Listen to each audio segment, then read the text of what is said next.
And what's kicking my ninjas? This is Ijo Ujo here, and today I've got another installment, rather not installment, installment on my Road to Greatness series, and this one's going to be a recap slash let's get prepared for Nets and just something like a few things that I've discovered as far as playing the deck. So I'm going to give you my new list, my up to date list, everything I've been playing, everything I've been testing, and I'm going to talk about the changes to the deck that I'm going to make, like literally in this video as we're going along. So let's dive into this and pretty much let's get started. And hopefully you'll notice something pretty cool here. Never mind. I was going to lie to myself and say the glare is gone, the glare of Subdual, but the glare of Subdual is still happening. Damn it. But okay, from this angle, it focuses better. But yay, okay, so I've kind of defeated the glare of Subdual. I'm taking that as a win. So let's get it started, rather.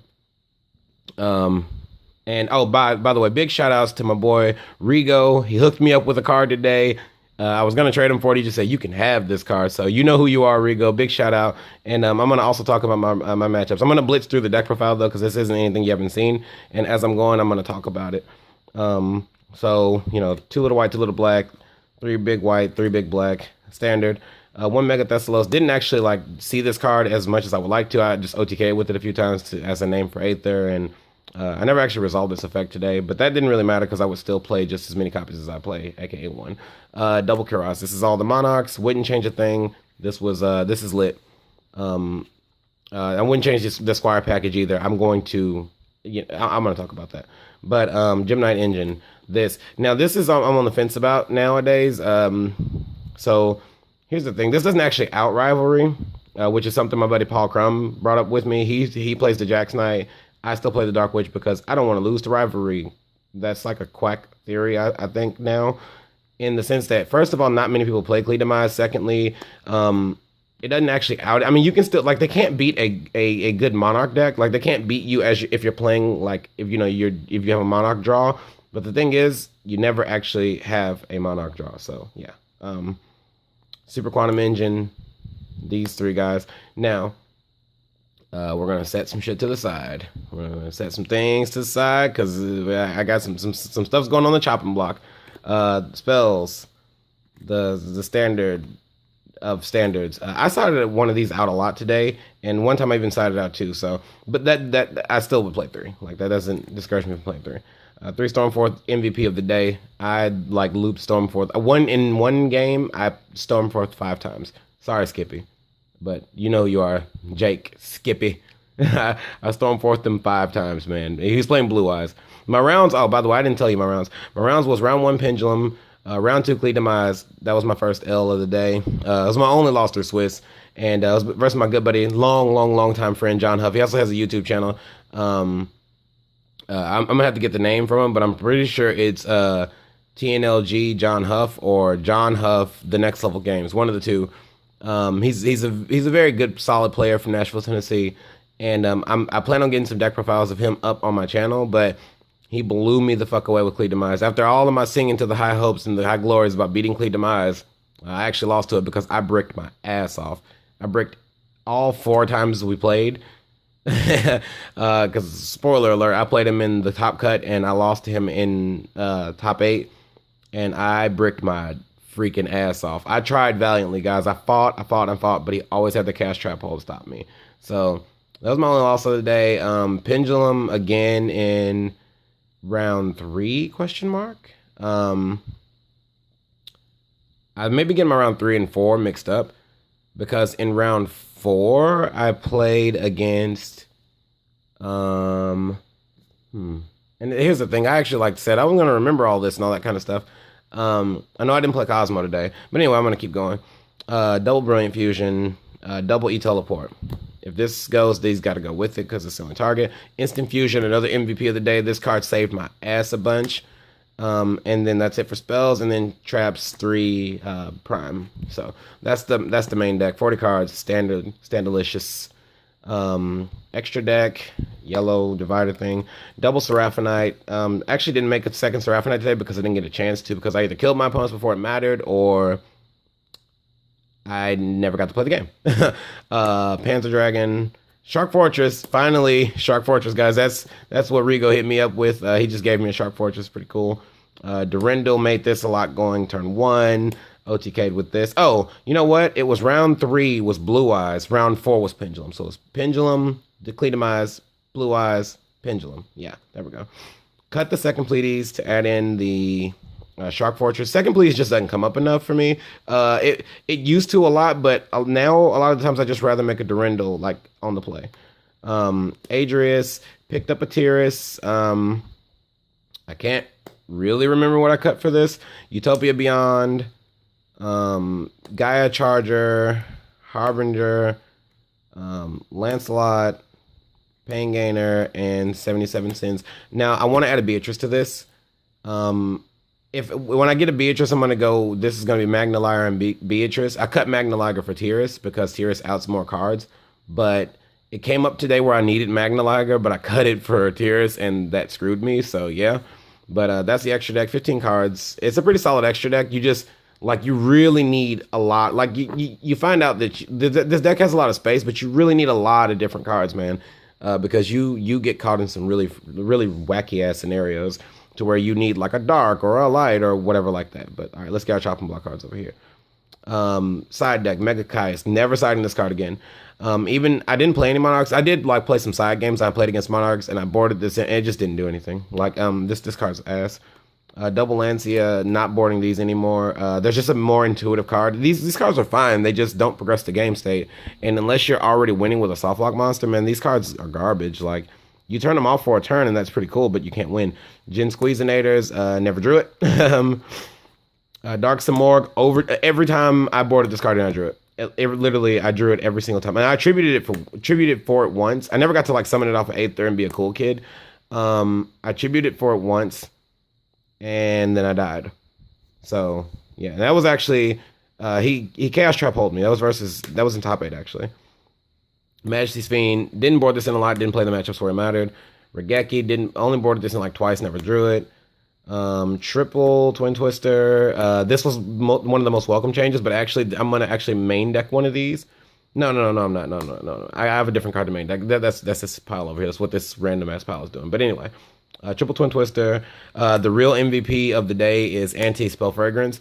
I actually boarded this in versus Cletamize, and I drew it once, but it just didn't matter because I couldn't play the game. But I found out that, okay, so forgive me for being a noob, but I found out that Side Blocker does actually block this.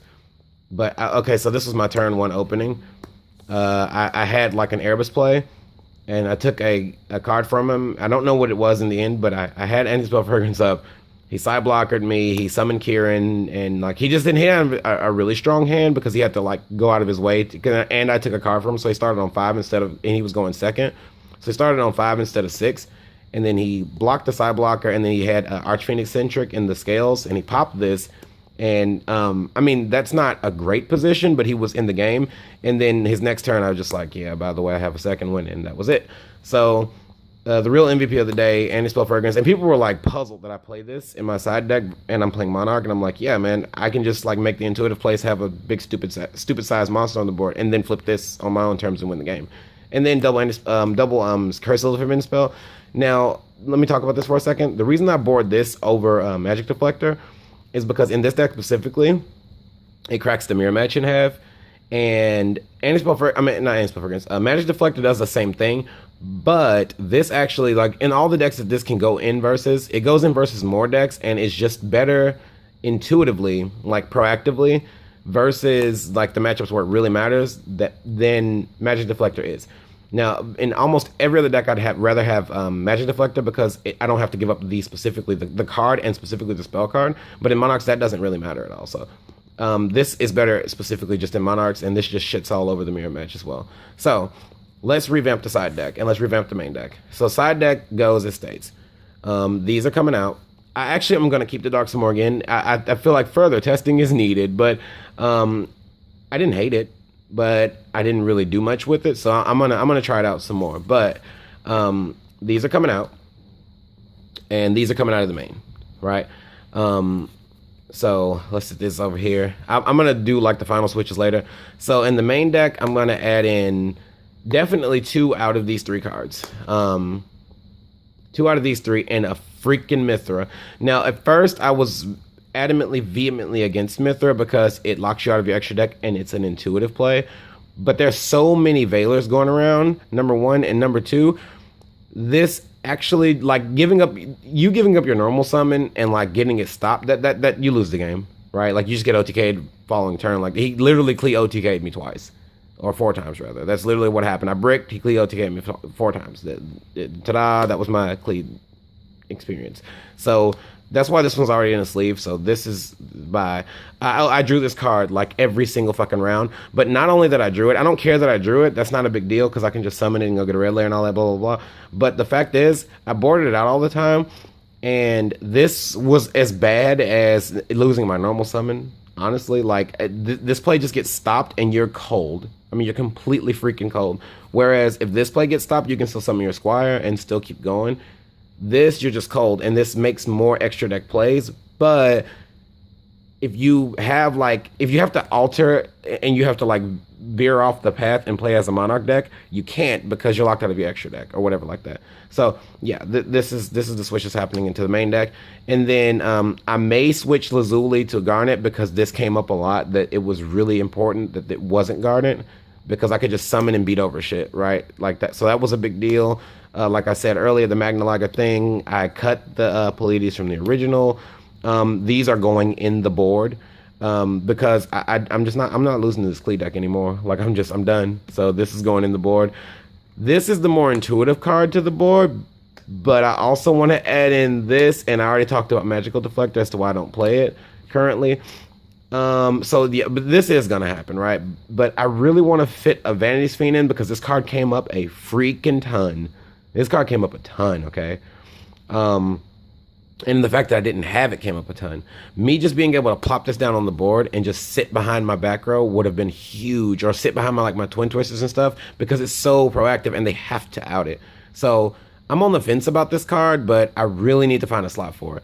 Now, this is going in specifically because there's so many back rows right now. And like most of the time, like, you only have to out one, right? Like, if you can just, like, if I could have just targeted down something and then like forced him to make the play to flip the Chaos Trap Hole, I actually had a chance in those games, but there was nothing that I could do that was intuitive, that was proactive.